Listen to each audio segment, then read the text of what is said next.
Oh my god, it's so cold today. So this is a small reminder that most of the governments in the world have a target rate, inflation target rate of 2 to 3% a year. It means that our buying power is gonna depreciate every year by 2 to 3%.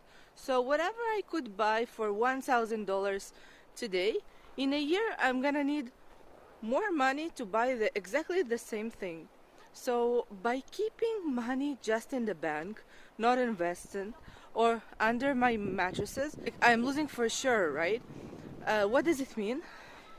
It means that I'd rather invest money because I have the opportunity to earn money and not lose for sure.